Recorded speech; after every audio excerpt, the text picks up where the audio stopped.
Welcome, everybody, to the Innovation Profile segment of the program. Profiles and Innovation today are being sponsored by our partners, Persistent. And we're going to be talking today with Paul Comenda. He is the Chief Medical Officer with Quanta Dialysis Technologies. And we're going to be hearing a lot about what's happening today within dialysis and the ecosystem amongst this global pandemic. Obviously, dialysis patients have been heavily affected by this need for more virtual care. Again, Paul, welcome to the program. Great to have you with us today. Thanks very much, Dan. Great to be here. Wonderful. And if you could give us a little bit of background, Paul, about the role of technology in delivering improved and enhanced patient experiences remotely during the pandemic. Thanks, Dan. Yeah, dialysis care really has been around since the 60s and 70s, and unfortunately, we've innovated very, very little in that space over the last kind of 30 or 40 years. Really seeing a move for the bulk of patients globally doing dialysis 3 times a week in facilities, and really that clinically is insufficient to replace kidney function fully. But also in the more pressing these days has been putting patients into dialysis units where they're frail, they're older, they're immunosuppressed, and putting them in close proximity to other patients of a similar comorbidity profile is a recipe for poor outcomes, especially in the era of the pandemic. So there have been accelerating trends with clinical outcomes data, with patient-reported outcome and experience measures, with cost data to the healthcare system that we've really been trying to move more patients within to do self-care within their home environment, or at least in self-care environments. And the pandemic, I think, has really accelerated the urgency and need for that. Where technology plays a role certainly is enabling devices, digital health platforms, and really educational platforms for patients and clinicians to get more comfortable with the home, both from patient perspective and a clinical perspective. Also lower the barrier to entry to home for patients that may not be as sort of the front leaders of using technology and using complex equipment and so on. So that's where I see a sort of trend that accelerated in the last year or two in dialysis. That's fantastic. And tell us about Quanta and its role in helping facilitate these kinds of transactions amongst a global pandemic. Yeah, so Quanta launched commercially in the UK right at the start of the pandemic at the beginning of last year with a device really initially designed and engineered for freedom. Our tagline is to improve your dialysis experience. The machine was designed with patients, for patients, with the use case of self-care. So the machine was significantly smaller than existing facility-based machines.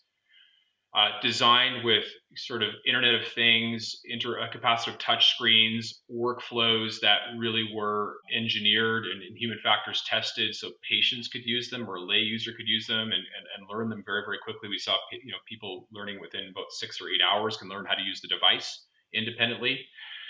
And also a device different than some of the more smaller systems designed for home existing on the market, but also deliver the same performance and flexibility for patients to be able to dialyze at different prescriptions. And so Quanta has been doing this for 10 years with that home use case or self-care use case in mind. What we discovered at the beginning of the pandemic was, patients weren't training for home, everything was shut down, but we were able to go into unique situations in intensive care units and hospitals and train dialysis, non-dialysis nurses, just regular nurses in intensive care units and emergency departments and that to use the device very, very quickly and easily, which I think was a big technological innovation we hadn't even anticipated as Quanta. So we're set up really well, I think, moving forward to take advantage of those latent trends that already existed by giving a flexible, powerful device that really and almost anybody can learn how to use quickly. Let's dive into that a little bit more as well. You're a physician, and really from your clinical perspective, where is this going, 24 months from now, and how is this going to affect the development of innovations in this area? Where do you see this heading? There's really a race now, Stan, to get simple, flexible devices out into the market. We see some of the peer devices that have done a fantastic job in this area. We feel we're really well positioned with our device just in terms of the flexibility it offers to patients. And I think, with some of the clinical data that already existed, with some of the factors that patients are demanding, and then with just the fact that we've discovered, the whole world's discovered, we don't need to go into centers. We don't need to have in-person meetings like this one as much anymore. We can push things to the home. That trend was already occurring. It's just occurring a lot quicker now.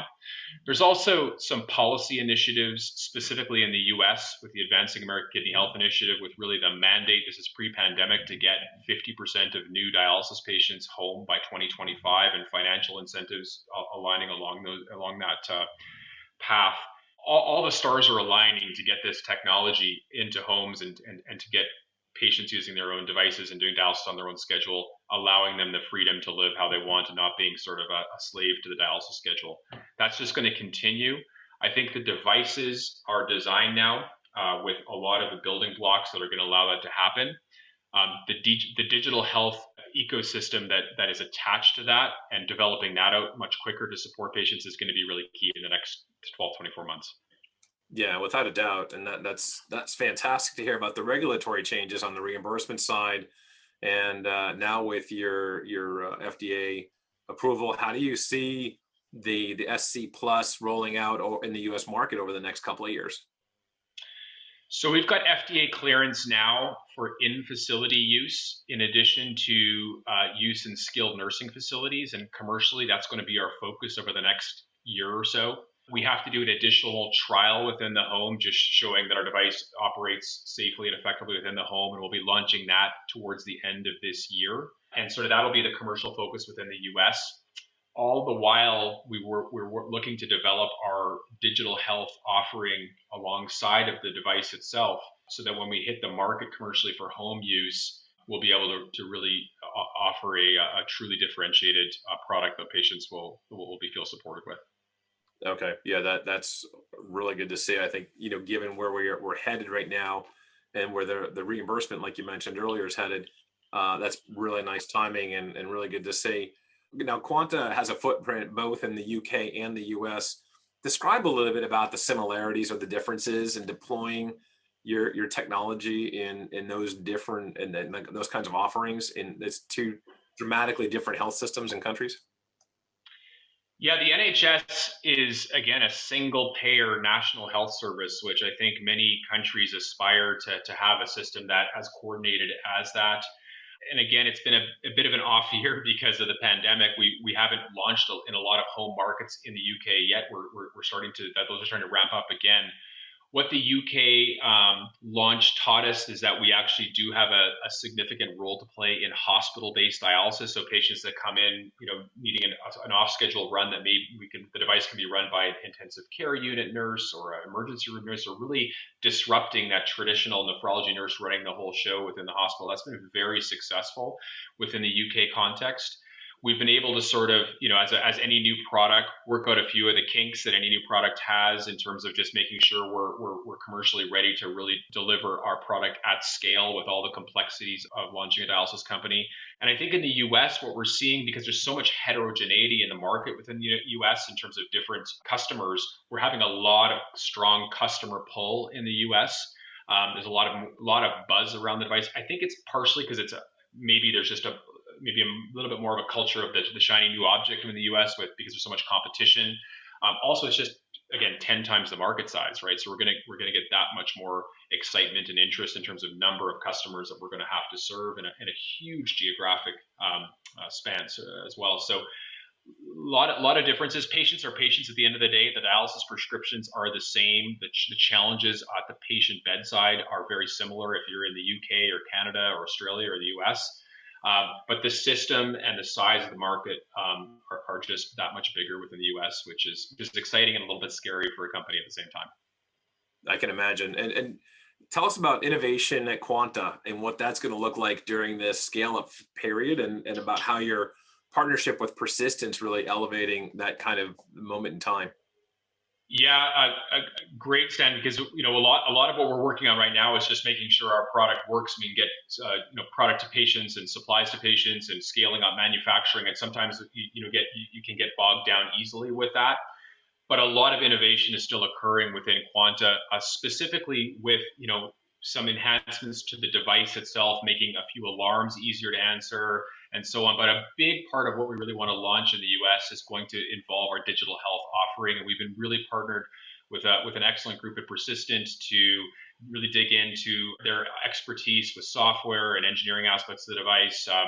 And really instrumental in helping us get those products off the ground that are going to really improve the user experience from both, not only for patients but for providers that are operating the device in our initial commercial offering in the center. So it's been a really fruitful partnership.